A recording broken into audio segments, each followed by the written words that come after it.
சப்பாத்திக்கு என்ன side dish செய்யலாம்னு யோசிக்கிறீங்களா?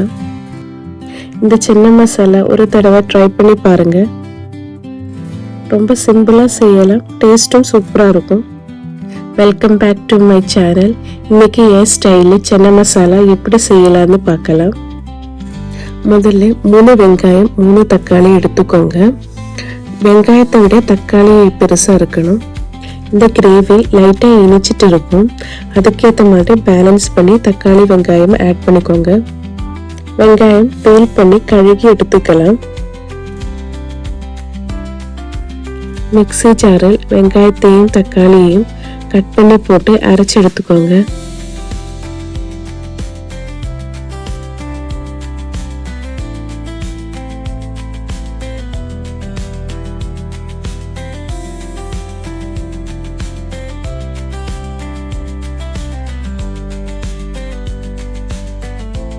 பேன் நல்லா சூடானதும் 3 டேபிள் ஸ்பூன் ஆயில் ஊற்றிக்கலாம். ஆயில் சூடானதும் அரைச்சி வச்ச பேஸ்ட்டையும் ஆட் பண்ணிக்கோங்க. ஸ்ப்ளட்டர் ஆகிறதுக்குள்ள சான்சஸ் நிறைய இருக்கு, ரொம்ப கேர்ஃபுல்லாக இருந்துடுங்க. கூடவே தேவைக்கேற்ற சால்ட்டும் ஆட் பண்ணிக்கோங்க. ஒனியன் டொமேட்டோ பேஸ்ட்ல இருக்கிற தண்ணி ட்ரை ஆக வரைக்கும் ஸ்லோ குக் பண்ணிக்கலாம்.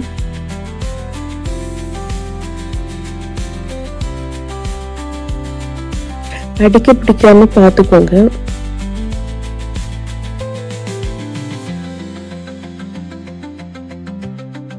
இது குக்கான டைமில் மசாலா பவுடர்ஸையும் ஜிஞ்சர் கார்லிக் பேஸ்ட்டையும் எடுத்து வச்சுக்கலாம்.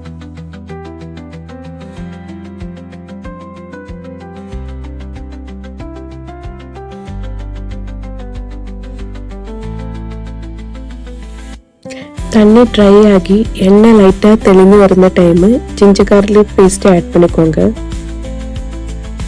1 டேபிள் ஸ்பூன் ஆட் பண்ணியிருக்கு. ரோஸ் ஸ்மெல்லு போகும் வரைக்கும் நல்லா வதக்கலாம். இப்போ மசாலா பவுடர் எல்லாம் சேர்க்கலாம். 1 tablespoon coriander powder, 1 teaspoon chilli powder, 1/2 teaspoon turmeric, 1/2 teaspoon garam masala. Chilli powder காரத்துக்கு ஏற்ற மாதிரி ஆட் பண்ணிக்கோங்க. இதெல்லாம் நல்லா மிக்ஸ் பண்ணி கொஞ்சம் வாட்டர் சேர்த்து மசாலாவை குக் பண்ணலாம். பச்சை தண்ணி ஆட் பண்ணக்கூடாது, பாயிலிங் வாட்டர் தான் ஆட் பண்ணணும்.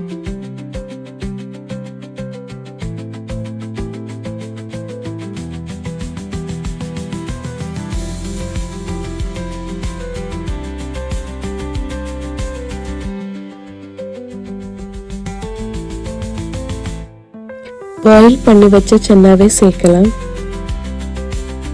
சென்னா பாயில் பண்ணி தண்ணி இருந்துச்சுனாலும் ஆட் பண்ணிக்கோங்க. அது கிரேவிக்கு நல்லா டேஸ்ட் கொடுக்கும். இதுதான் முன்னாடியே பாயில் பண்ணி ஃப்ரீஸ் பண்ணிய சென்னா. கூலிங் மாறினதுக்கு அப்புறம் ஆட் பண்ணியிருக்கீங்க. பாயிலிங் வாட்டர் ஆட் பண்ணிக்கோங்க.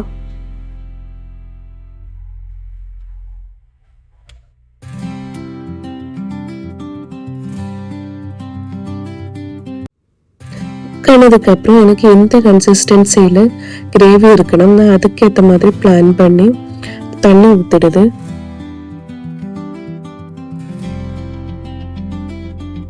நான் கொஞ்சம் நிறையவே தண்ணி ஊற்றிருக்கு.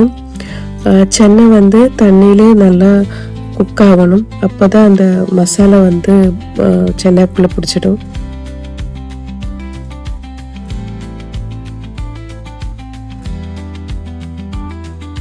8 மினிட்ஸ்க்கு மேலே ஆயிடுச்சு எனக்கு இந்த கன்சிஸ்டன்சி கிடைக்கிறதுக்காண்டி.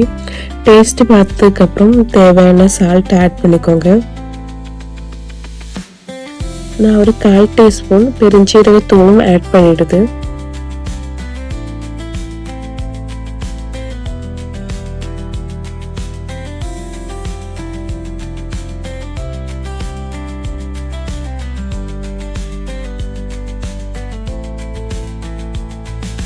லாஸ்ட்டாக கொஞ்சம் கொரியாண்டர் லீவ்ஸ் போட்டு மிக்ஸ் பண்ணிக்கலாம். அவ்வளவுதான், நம்ம சன்னா மசாலா ரெடி. சப்பாத்தி பூரிக்கு இது ரொம்ப நல்லா இருக்கும். நீங்களும் இதை வீட்டில் ட்ரை பண்ணி பாருங்கள்.